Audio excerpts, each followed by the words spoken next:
Les recuerdo que la carta es un género literario que aparece en la Sagrada Escritura, que tiene una estructura muy estudiada y muy común. Un saludo al inicio, un tema que se trata, o varios temas, según sea la extensión y la necesidad y la oportunidad de los temas y del apóstol que lo escribe, y al final una despedida. Bien, pues San Juan, que es el apóstol más jovencito en cuanto que en su momento, en su vocación, era pues uno de los más jóvenes del colegio apostólico, es también el que más tiempo va a vivir, porque el Apocalipsis y las cartas están escritos en el último decenio del siglo I de nuestra era, entre los años 90 y 95. Y este apóstol, en una época ya avanzada de lo que era el nacimiento y el desarrollo de la iglesia primitiva, va advirtiendo que en distintas comunidades van surgiendo las primeras herejías. Y esas herejías apuntaban a que Cristo no era Dios, son lo que se llaman las herejías cristológicas. Y él, con la experiencia que tuvo de la vida del Señor y de la vida de los demás apóstoles, y con el regalo que nos dejó en el Evangelio, en su Evangelio que es el cuarto, tan original en tantos temas, vio también oportuno escribir una carta, la primera, que es la más amplia. En realidad no es muy amplia, pero relativamente sí lo es. Son 5 capítulos. Y yo luego otras 2 mucho más breves, precisamente para intentar resolver algún problema de orden más que moral, de orden teológico, de orden de fe, de orden exegético en ese sentido. Y este mismo apóstol fue elegido por Dios para tener una visión amplia de lo que será el desenlace de los últimos tiempos en sentido absoluto. O sea, no en sentido relativo, porque en sentido relativo estábamos viviendo los últimos tiempos, dado que son tiempos que hasta antes no se habían tenido, y en una sucesión de tiempos, si ponemos nosotros el año 1950 y luego el año 2000 y luego el 2020, evidentemente 2020, en 2020 estamos viviendo los últimos tiempos respecto a lo que hemos vivido antes. Pero no significa que 2020 sea en sentido absoluto los últimos tiempos. Lo que San Juan nos va a proponer en el Apocalipsis sí se refiere, como lo veremos, a los últimos tiempos en sentido absoluto. Entonces tenemos nosotros a este apóstol que quiere transmitirnos su experiencia de Dios, completando las versiones de los sinópticos y nos deja su evangelio, pero que luego, viendo que algo de la fe originaria se va perdiendo, quiere poner los puntos sobre las íes en su primera carta y en su segunda y en su tercera, y lo hace así. Ha estado durante tanto tiempo haciendo la experiencia de vida con el Señor y viendo el desarrollo de las comunidades primitivas, recibe también de Dios el regalo de poder tener una visión de lo que ocurrirá al final de la historia. Y el Señor le dice que lo escriba, y eso será el Apocalipsis. Dicho esto, fijándome ya en concreto en la primera carta, que es la más importante, Es una carta encíclica, y encíclica significa circular. Es una palabra griega. Ciclos significa rueda. De ahí viene bicicleta. Es un instrumento de 2 ruedas para moverse. De ahí viene triciclo. Pero también de ahí viene encíclica. Significa una carta dirigida a todos los de un entorno geográfico, digamos así. En el momento en que escribe San Juan esa carta encíclica, es para todas las comunidades cristianas del entorno. Y el entorno, de alguna manera, pues es esa parte del mar Mediterráneo de Oriente Medio y todos aquellos lugares a donde va llegando la religión cristiana en un primer momento. Y así como fue carta encíclica la de él, ya veremos que también San Pedro, el primer papa, escribe algunas cartas, y que todos los papas a lo largo de la historia, cuando han tenido algo importante que comunicar o que tratar a todos los fieles cristianos, más aún a todos los hombres y mujeres de buena voluntad, escriben cartas que se llaman cartas encíclicas, circulares, o sencillamente encíclicas.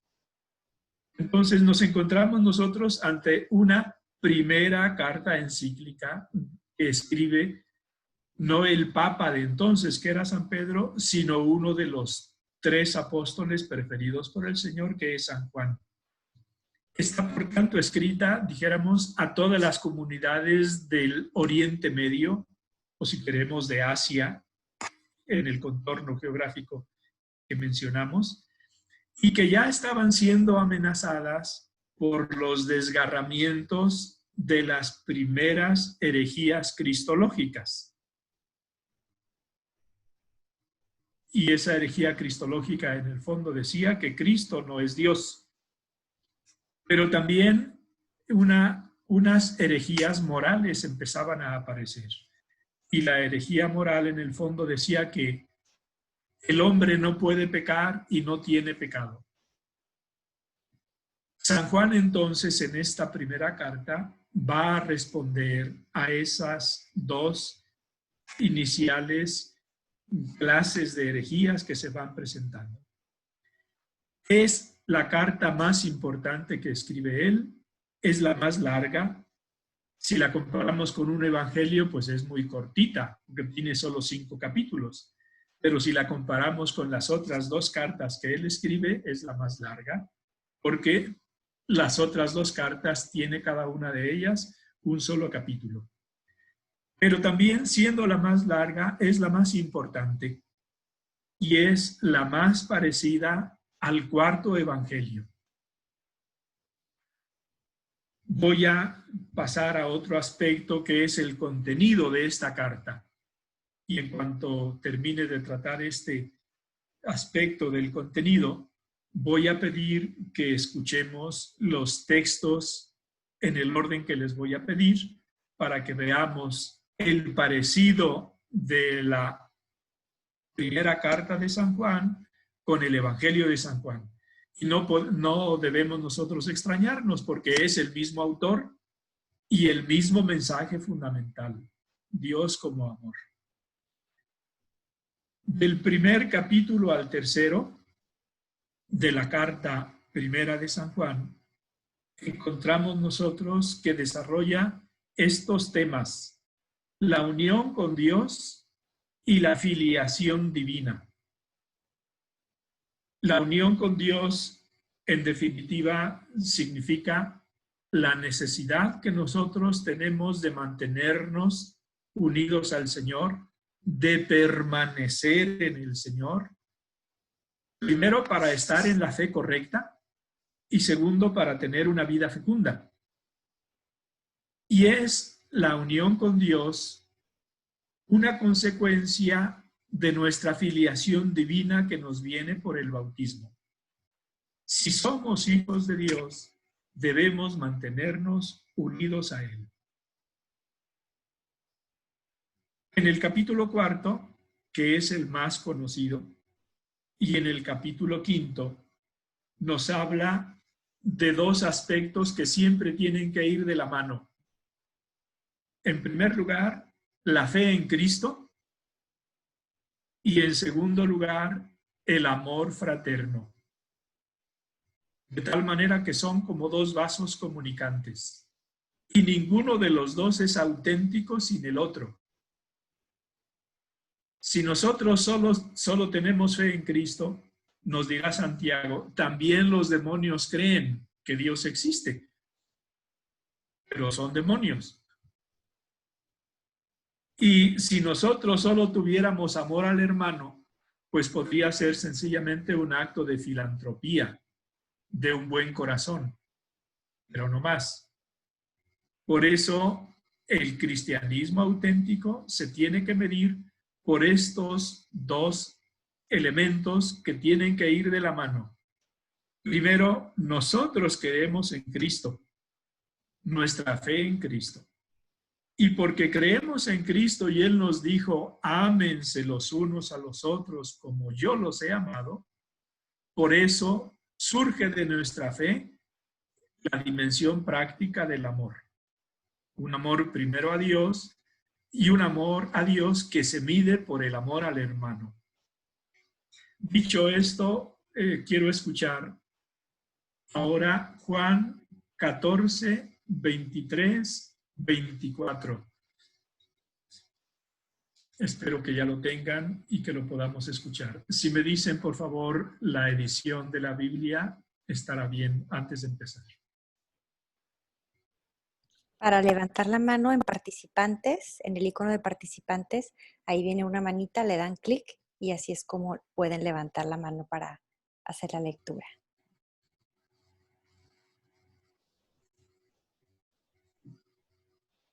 Ya está, Lisette Carranco la tiene lista. Bueno, escuchamos. A ver, la edición, buenos días. La edición de mi Biblia Sí, es edición popular, Biblia de América. está bien. Sí, ya con ¿Sí? eso. Sí. Ok, entonces es Juan 14 del 21 al que, perdón. 23, 24.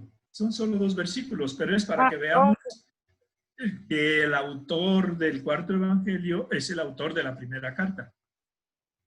ok. Jesús le contestó, el que me ama se mantendrá fiel a mis palabras. Mi Padre lo amará y mi Padre y yo vendremos a él y viviremos en él. Por el contrario, él no pone en No, práctica mis palabras. bueno, termine ¿Perdón? ese versículo y basta, ¿sí? Sí, termínelo. El que no pone en práctica mis palabras es que no me ama. Y las palabras que escuchan no son mías, sino del Padre que me envió. Basta con eso, muchas gracias. Ahora, quien tenga primera de Juan 2, 3, 8, léanoslo, por favor.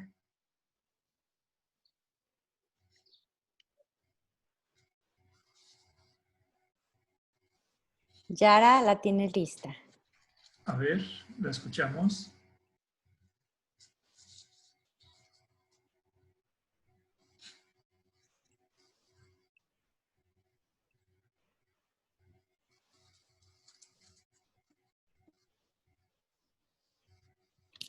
¿Ya tiene activado su audio, Yara?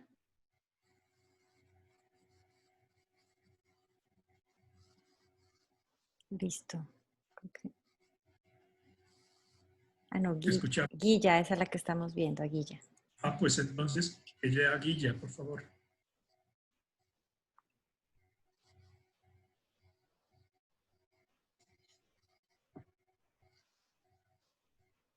¿Tienes que activar tu audio, Guilla?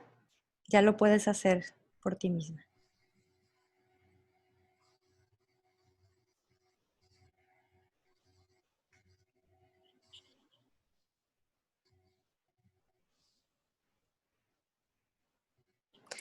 Es en el icono de abajo a la izquierda donde está el micrófono, un Completamente a microfonito. la izquierda.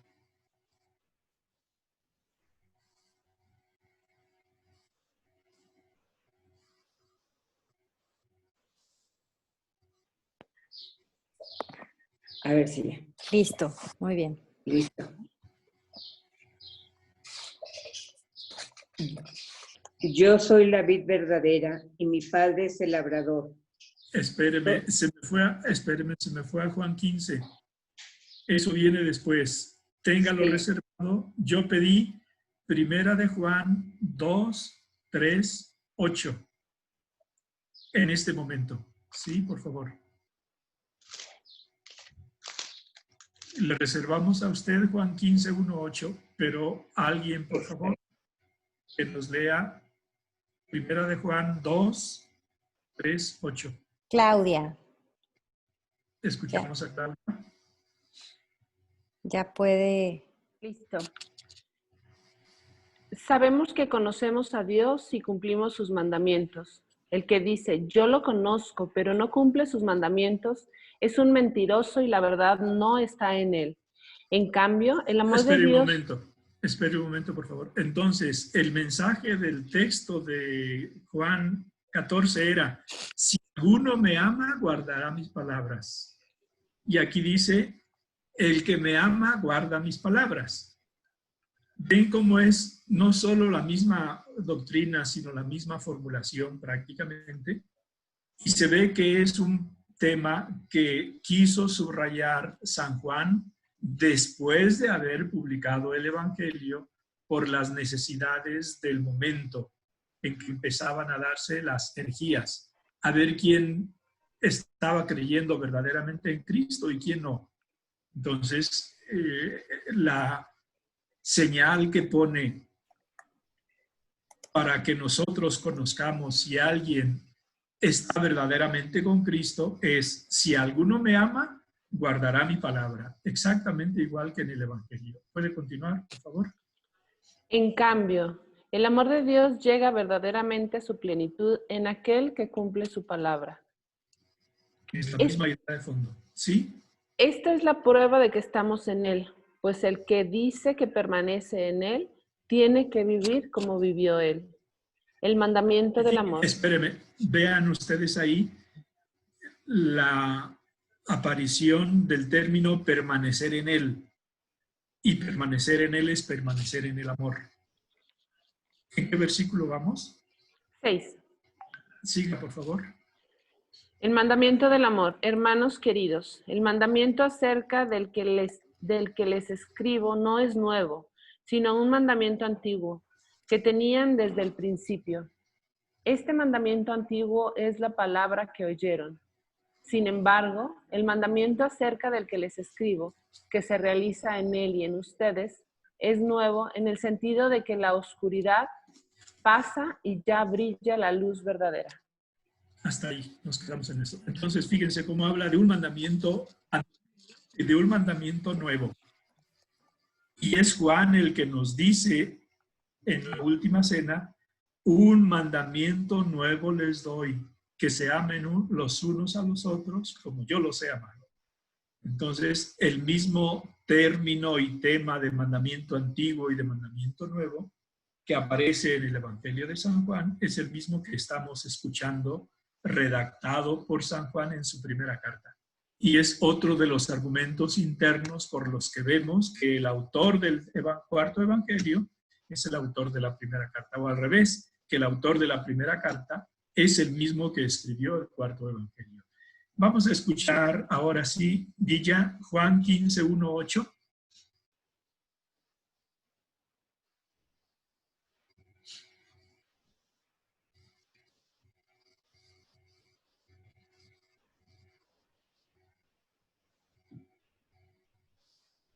Somos Listo, Guilla, todos. tú puedes activar tu audio y ya te vamos a oír.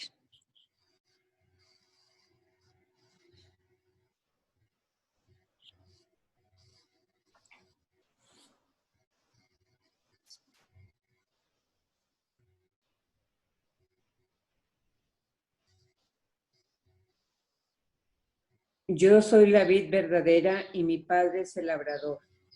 Toda rama que no da fruto en mí la corta, y toda rama que da fruto la limpia para que dé más fruto. Ustedes ya están limpios gracias a la palabra que les he anunciado, pero permanezcan en mí como yo permanezco en ustedes. Espérenme un segundo. Fíjense en todas las veces que en pocos versículos va a hablar del verbo permanecer.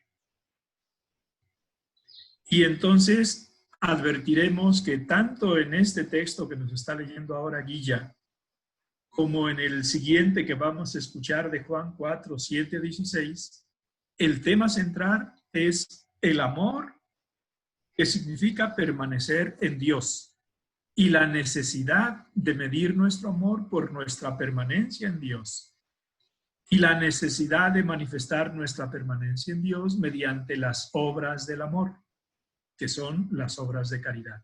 Aunque este último tema no está desarrollado, pero es una consecuencia lógica. Entonces, lo interesante es, si queremos amar verdaderamente a Dios, debemos permanecer en Él. Y permanecer en Él es guardar su palabra. ¿Puede continuar, Guilla, por favor? Ustedes ya están limpios gracias a la palabra que les he anunciado, pero permanezcan en mí como yo permanezco en ustedes.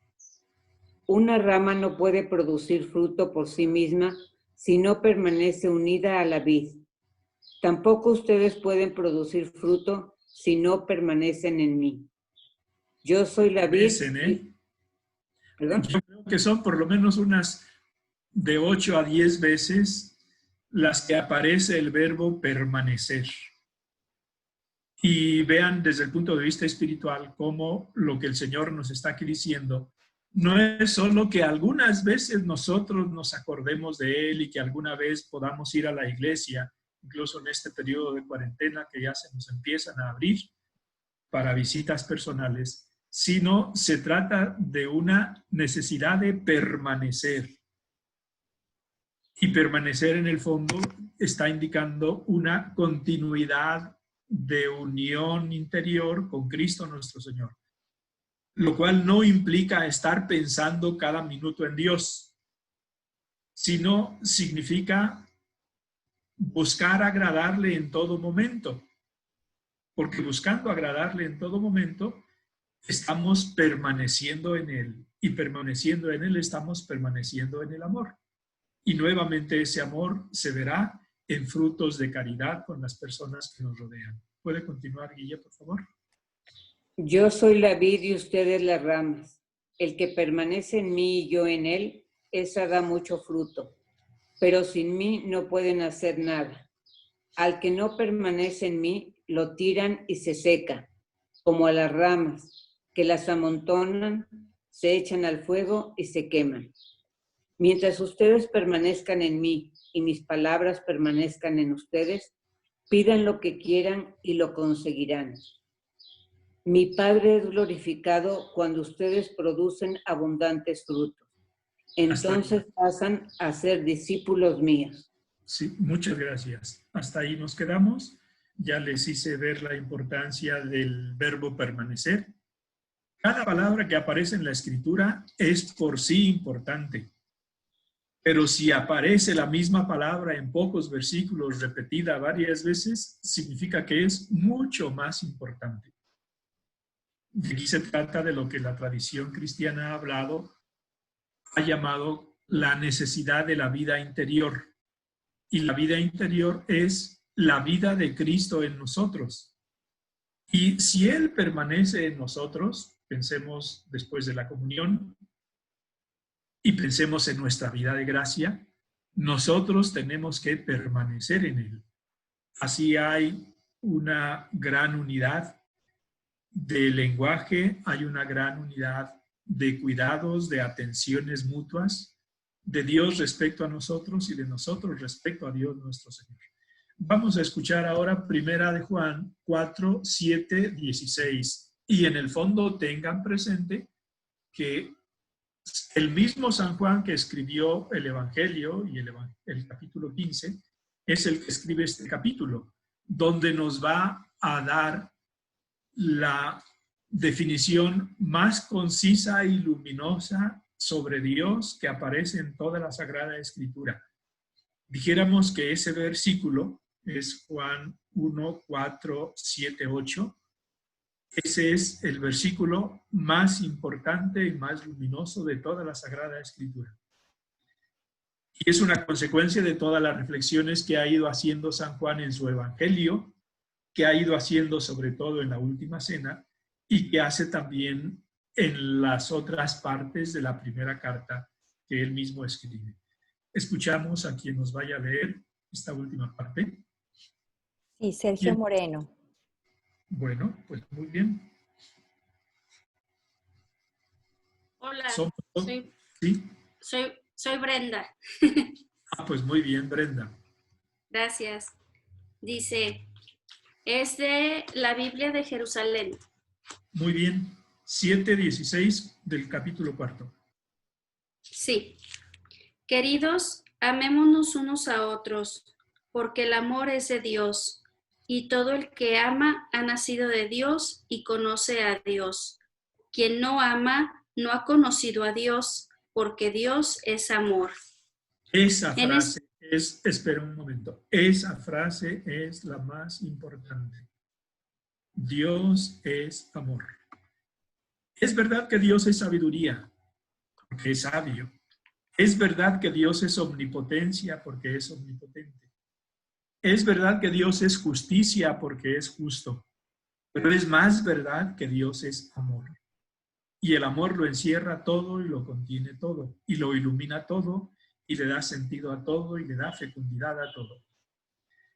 Continúe, por favor. Sí. En esto se manifestó entre nosotros el amor de Dios, en que Dios envió al mundo a su Hijo único para que vivamos por medio de Él. Un segundo, por favor. Recuerden cómo en el diálogo que Cristo tuvo con Nicodemo en el capítulo 3 del Evangelio de San Juan, decía, tanto amó Dios al mundo que le dio a su Hijo único. Repítame el último versículo que acaba de leer. Esto se manifestó entre nosotros el amor de Dios, en que Dios envió al mundo a su Hijo único para que vivamos por medio de Él. ¿Ven cómo es exactamente la misma formulación? Y si es la misma formulación, es el mismo autor. ¿Puede continuar? Sí. En esto consiste el amor, no en que nosotros hayamos amado a Dios, sino en que Él nos amó y nos envió a su Hijo como víctima de expiación por nuestros pecados. Queridos, si Dios nos ha amado de esta manera, también nosotros debemos amarnos unos a otros. Un segundo, por favor. Recuerden cómo Cristo en la última cena, narrado por San Juan, nos dijo, un mandamiento nuevo les doy, que se amen los unos a los otros como yo los he amado. Y es lo que nos está repitiendo aquí nuevamente San Juan. Por eso vean cómo la doctrina y la formulación son muy parecidas. ¿Puede continuar? Sí. A Dios nadie le ha visto nunca. Si nos amamos unos a otros, Dios mora en nosotros y su amor ha llegado en nosotros a la perfección. Hasta ahí, por favor, un segundo. Fíjese, ahí dice mora. Las otras traducciones dicen permanece. Si nos amamos unos a otros, Dios, dice mora esta traducción, pero es una más conocida. Dios permanece en nosotros y nosotros en Él. Y nuevamente se ve la relación que se hace de prácticamente como sinónimos. Amar es permanecer en Dios y permanecer en Dios es amar. ¿Puede continuar? En esto reconocemos que moramos en Él y Él en nosotros.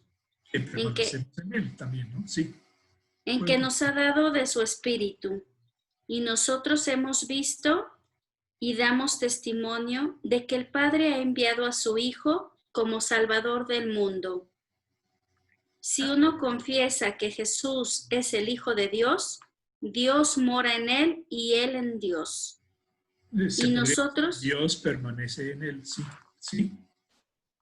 y nosotros hemos conocido y hemos creído en el amor que Dios nos tiene. Dios es amor, y el que permanece en el amor permanece en Dios y Dios en él.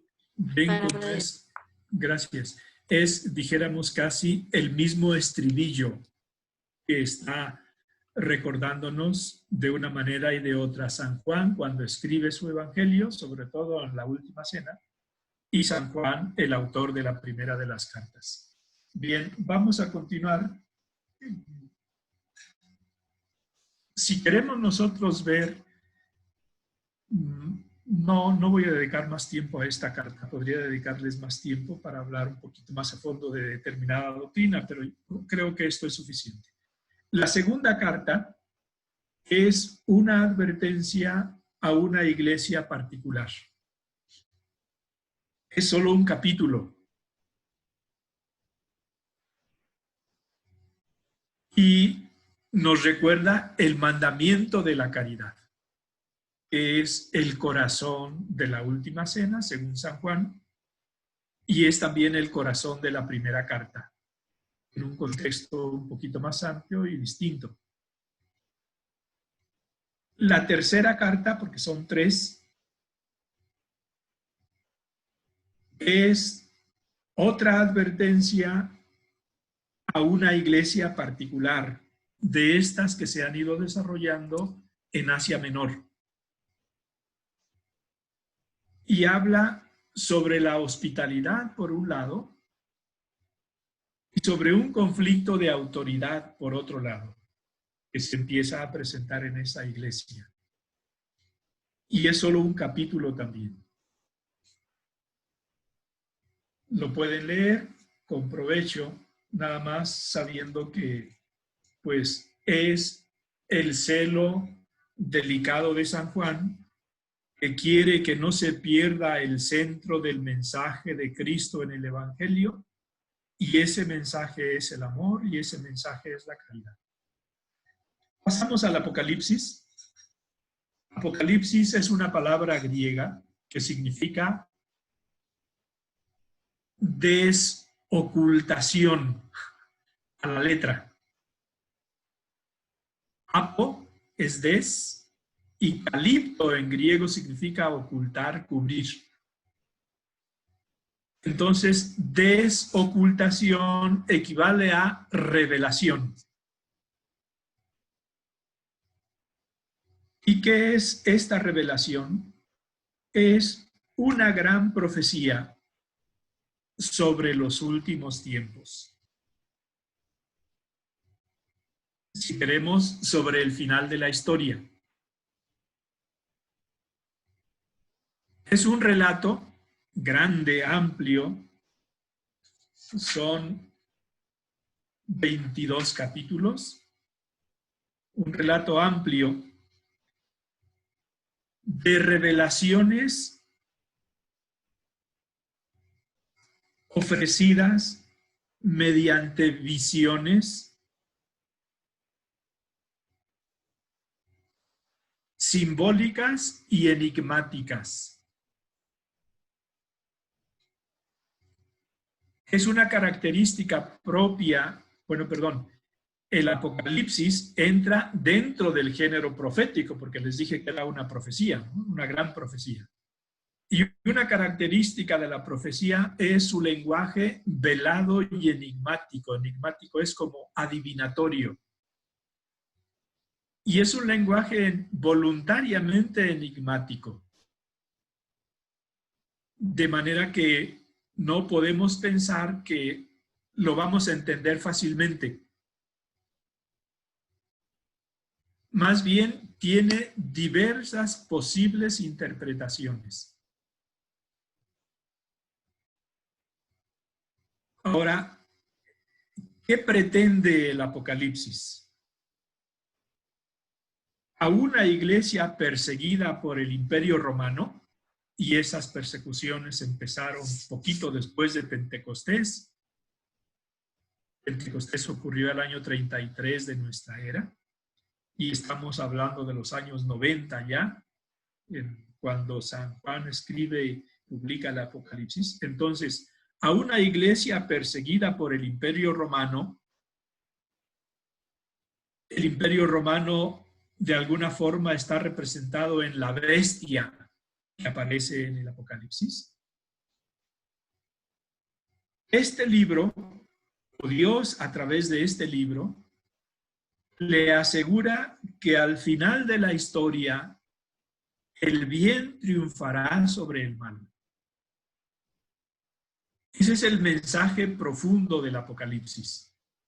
Es, por tanto, un libro que sirve para acompañar al cristiano en sus luchas y para consolarlo en sus dificultades. En las personales que cada uno de nosotros vaya teniendo en el presente o que tenga en el futuro, y sobre todo para los cristianos que vivan cuando venga ese final de la historia. Quiere decirnos Dios que la última palabra de Dios sobre el mundo y sobre la historia no la tiene el mal ni el demonio, sino Dios y el bien. Y es Dios quien triunfará. Añado que desde esta perspectiva, el Apocalipsis desentraña el misterio de Jesucristo y su presencia en la historia posterior a su ascensión, posterior a Pentecostés. Directamente en las comunidades del siglo I, que eran las que en ese momento estaban siendo perseguidas, pero también en las últimas etapas de la historia de la humanidad. Por eso, cuando nosotros leamos el Apocalipsis, más que preocuparnos de entender cada uno de los versículos o de los capítulos, intentemos colocar todo eso dentro de este marco o de este paraguas. Dios quiere consolar a su pueblo perseguido, garantizándole la victoria final del bien.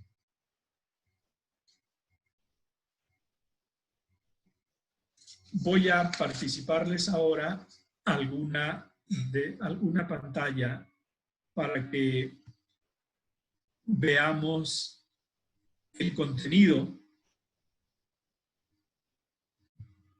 del Apocalipsis. Aquí lo estamos viendo en el número.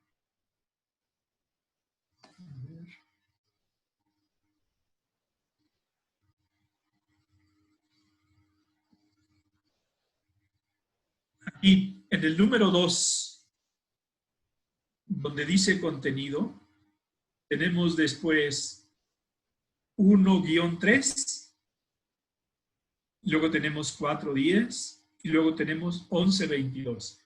Esa es, dijéramos, la estructura más simple que nos puede servir para cuando nosotros vayamos leyendo el Apocalipsis.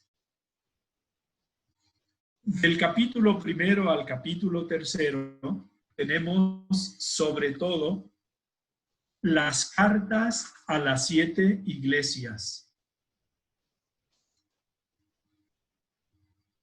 Voy a leerles yo la introducción del capítulo 1 que precede esas cartas que les he mencionado. Ya les pedí que tuvieran localizado Apocalipsis 3, 14, 22, ¿verdad? Espero que lo tengan. Enseguida que les deje la palabra, Marisol, podemos escucharlo. Pero el texto original dice, revelación de Jesucristo, y ahora fíjense en la finalidad, expresada de una manera muy particular por San Juan, que para instruir a los siervos sobre las cosas que han de suceder pronto, ha dado a conocer por su ángel a su siervo Juan. Es decir, quien revela no es Dios mismo, es un ángel que envía el Señor, un mensajero del Señor.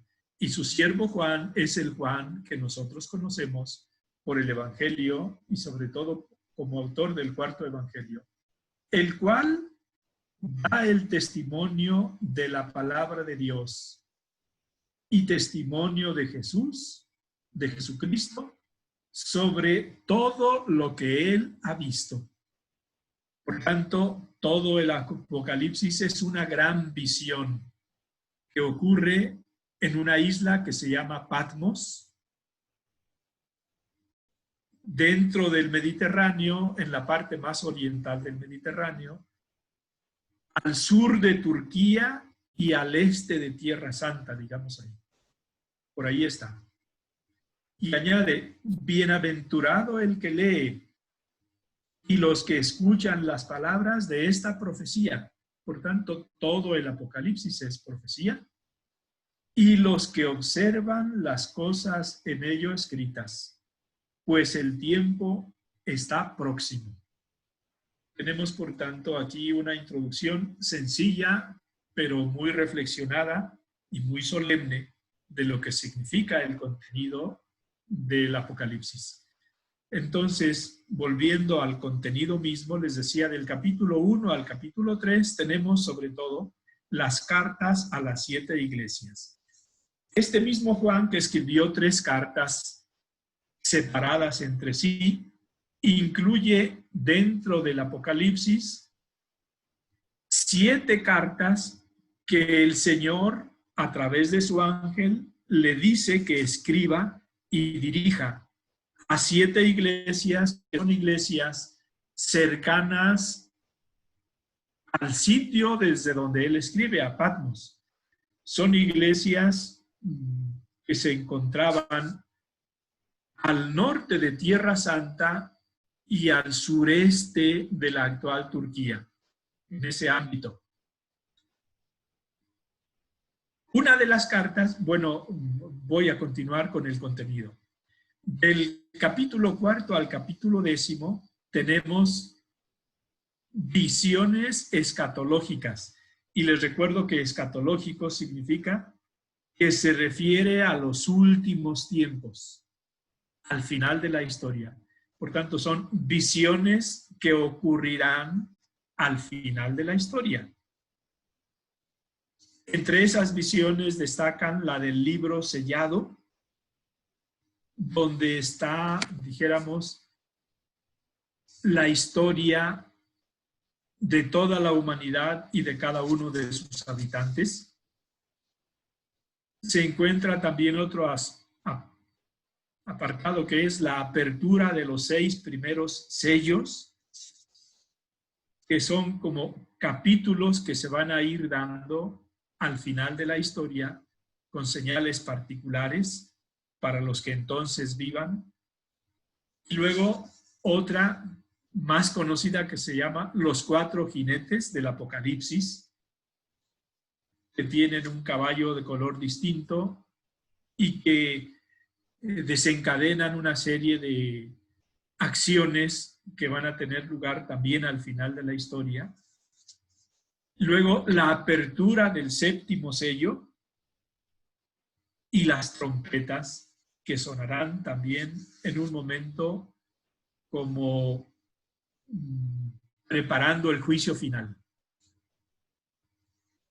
Y después del capítulo 11 al capítulo 22, por tanto, la segunda mitad del Apocalipsis describe lo que más debe consolarnos, aunque no entendamos versículo por versículo, y no creo que sea tampoco útil ni oportuno querer indagar el contenido último de cada versículo en este campo. Lo que interesa es que allí se está describiendo la victoria de Cristo sobre los poderes del mal y la glorificación de la iglesia.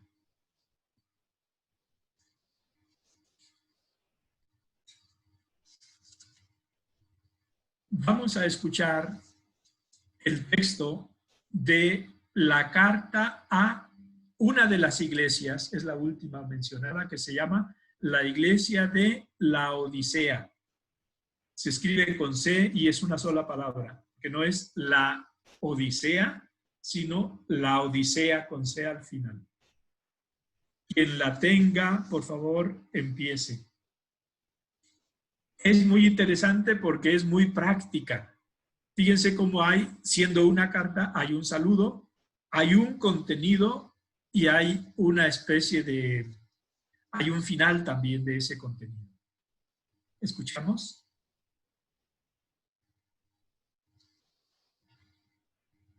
¿Yo?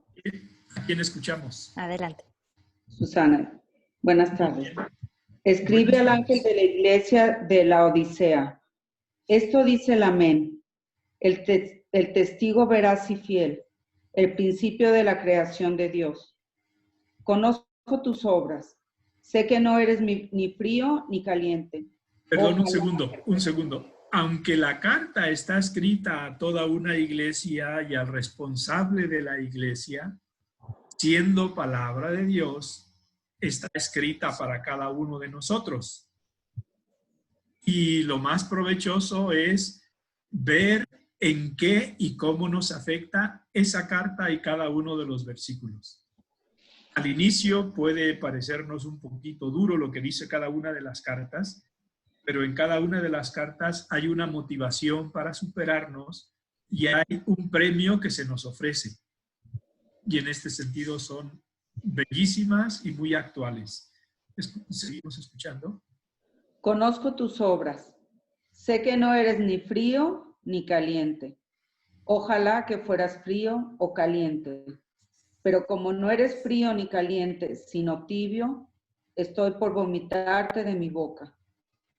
Como dices, soy rico y tengo mucho dinero y nada necesito, sin saber que eres un desdichado, un digno de lástima, un menesteroso, un ciego y un desnudo.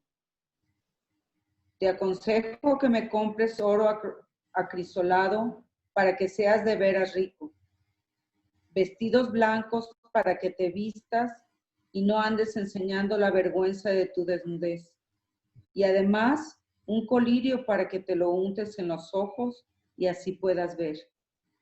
Yo reprendo y castigo a todos aquellos que amo. Llénate pues de celo y arrepiéntete.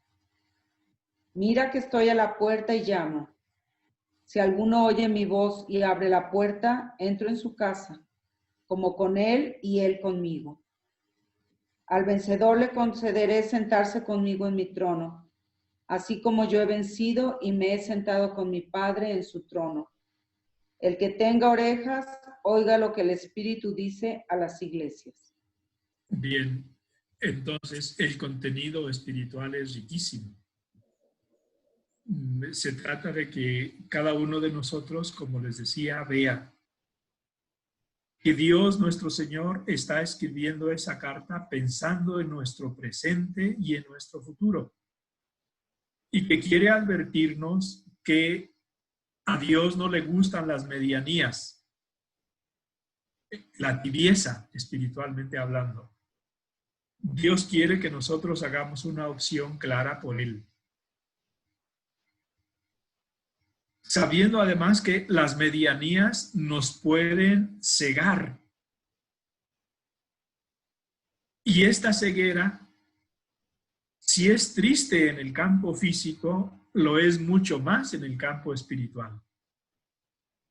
Y por ese mismo momento, no debemos nosotros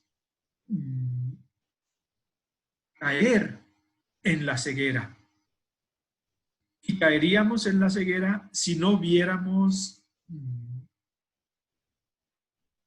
cómo Dios nuestro Señor nos va llamando la atención, nos va estimulando, nos va inspirando. Es también sordera, pudiera ser espiritualmente hablando. Fíjense por otro lado, en uno de los versículos más bellos del Apocalipsis y de toda la Sagrada Escritura, que nos hacen ver el respeto infinito que Dios tiene por sus criaturas y por su libertad. El que dice, he aquí que estoy a la puerta y llamo. Podría decir perfectamente, he aquí que estoy a la puerta y derribo. Porque es Dios, porque es nuestro creador, porque Él tiene perfectamente el dominio sobre todo el universo y sobre cada vida y cada historia humana. Pero nos hizo libres y nos respeta libres. Y por eso dice, he aquí que estoy a la puerta y llamo. Y llamo es señal de respeto, y es señal de cuidado, y es señal de atención, y es señal de confianza, y es señal de esperanza, de que nosotros podamos abrir. Pero añade después, si alguno escucha mi voz y me abre, entraré a él, cenaré con él y él conmigo. Queriendo con esto indicarnos cómo esa puerta de nuestro corazón solo se puede abrir desde dentro. Pero que si nosotros libremente abrimos el corazón a Dios, se da una experiencia de intimidad espiritual extraordinaria, manifestada a través de esa cena. Cenaré con él y él conmigo, sabiendo que participar en una cena en el contexto de la cultura judía, pues es participar de un nivel de intimidad que no se tiene con cualquier desconocido, con cualquier extraño. Es, por tanto, un contenido bellísimo. Lo dejo aquí, quedan 5 minutos. Voy a responder a una pregunta que alguna de ustedes me hizo durante la semana. Y la pregunta es esta. ¿Qué era Jesús? ¿Era semita? ¿Era judío? ¿Era árabe? ¿Era palestino? ¿Qué era? Y ahí lo primero que hay que distinguir es la palabra semita. Semita se escribe con S por si acaso, porque si no sería un pan muy rico. Pero no es el caso. Semita es el descendiente de Sem. Y Sem es uno de los 3 hijos de Noé. Noé tuvo a Sem, primero de sus hijos, Cam y Jafet. Y después del diluvio, Sem ocupó, recuerden un poquito, la zona de Medio Oriente, del norte de África y de Turquía y el norte de Turquía. Sem se quedó en la Tierra Santa y en lo que es Irak e Irán. Cam bajó a África y Jafet subió de la zona donde estaba Sem, hacia la izquierda y hacia arriba. Por tanto, Sem da lugar a los pueblos semitas. Y esos pueblos semitas, si nosotros nos queremos reducir a la actual Tierra Santa, pues son tanto los árabes como los judíos. Pero no eran los únicos pueblos semitas. También los fenicios son semitas y no son árabes ni son judíos. Y los antiguos fenicios son los actuales libaneses. Y eso mismo se puede decir de Siria, y eso mismo se puede decir de Irán y demás lugares. Por tanto, Jesús primero era semita, pero después era judío. Les recuerdo también que el problema actual entre palestinos e israelíes, o entre árabes y judíos, más o menos corresponde, es un problema que nace desde el periodo de Abraham. Abraham tuvo 2 hijos. El primero y mayor se llamaba Ismael, del que vienen todos los árabes. Y el segundo, que es Isaac, que tiene un hijo que se llama Jacob y al que el Señor ya cambia por Israel, son hijos del mismo papá y de distinta mamá.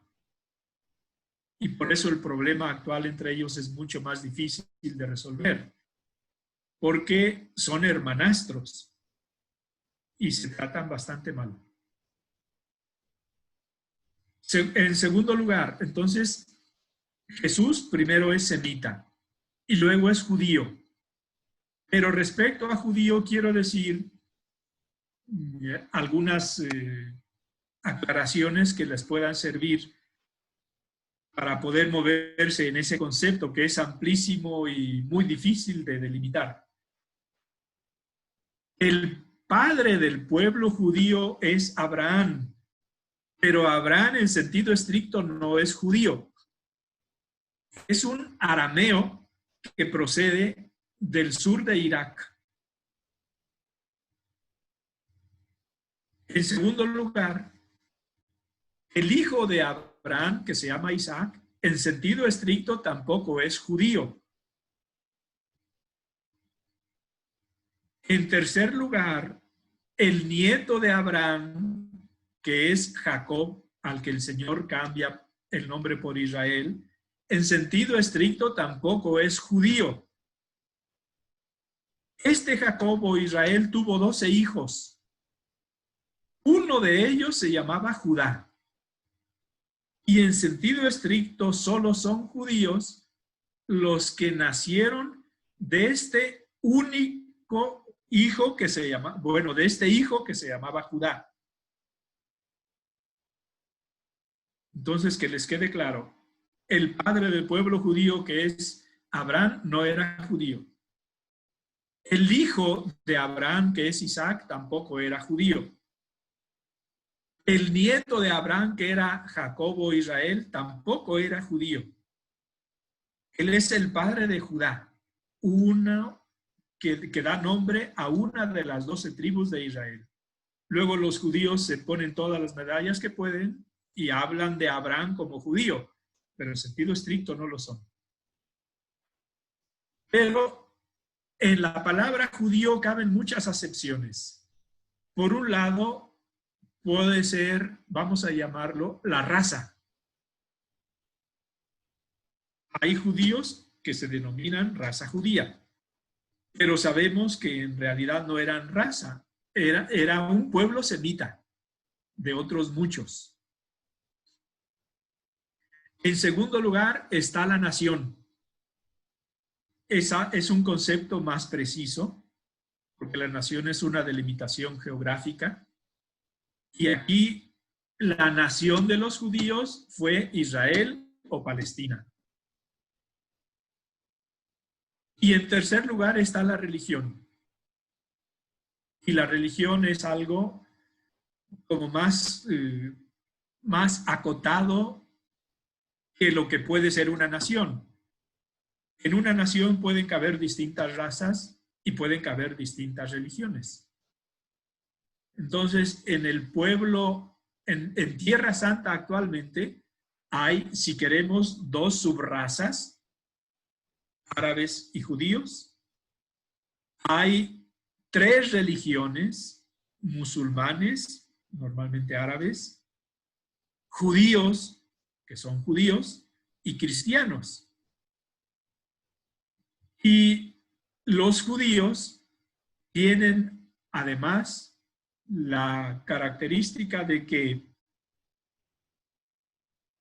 todavía no distinguen política de religión y mezclan política con religión y toman decisiones políticas basadas en razones religiosas y no se vale, porque alguien dijo, y era uno de ellos, den al César lo que es del César y a Dios lo que es de Dios. Pero otra cosa quiero decirles y con esto termino. Un judío es antes judío que habitante de cualquier otra nación. Por tanto, si hay un judío que nace en Alemania, es un judío alemán, no un alemán judío. Si hay un judío que nace en Argentina, es un judío argentino, no es un argentino judío. Es así que a ellos les da exactamente lo mismo estar en un lugar o en otro. Van a donde hay dinero. De ahí el término de judíos errantes. Entonces, volviendo a la respuesta de la pregunta inicial, Jesús era semita y era judío y no era árabe.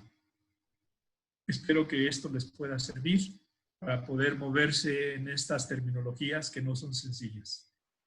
Veo que hay preguntas en el chat. Déjenme un segundo a ver si hay algo que necesita la respuesta inmediata.